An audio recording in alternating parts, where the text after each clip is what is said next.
Italy braced for unrest as COVID pass becomes mandatory for all workers. Strictest vaccine mandate in Europe expected to bring fresh protests and leave some industries struggling with staff shortages. Italy is bracing itself for further unrest and labor market mayhem as the strictest vaccine mandate in Europe takes effect on Friday. All workers will be obliged to present a coronavirus health pass before entering their workplaces, a move that is expected to leave some industries struggling with staff shortages. The measure, an expansion of the Green Pass introduced in August, will require public and private sector workers to have been double vaccinated to show proof of a negative test taken within the previous 48 hours or of having recently recovered from COVID-19. Those who flout the rules face being suspended without pay or fined up to €1,500, £1,270. Employers face fines for failing to check if staff are complying.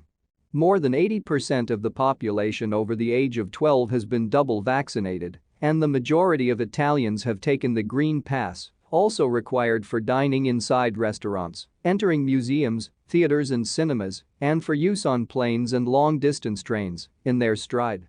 Italy's Green Pass becomes mandatory for all workplaces on Friday, but there are fears of disruption among transport workers and at ports where COVID vaccination rates are relatively low. While more than 85% of Italians aged over 12 have had at least one jab, about 2.5 million Italian workers are estimated to be still unvaccinated. The move to make the COVID pass compulsory for workers is among the world's toughest anti-COVID measures. And it is broadly a popular decision. Two-thirds of Italians consider it necessary, according to an Ipsos opinion poll this week. However, opponents rioted in Rome on 9 October. The far-right Forza Nuova party led violent protesters who vandalized the CGIL trade union building in Rome during clashes with police. Further protests are expected on Friday, with reports of workers planning to strike or not go into work. At the northern Adriatic hub of Trieste, where only 40% of 950 workers are vaccinated, there are threats of a blockade and disruption to supply chains, as well as warnings of disruption to public transport in the industrial center of Milan.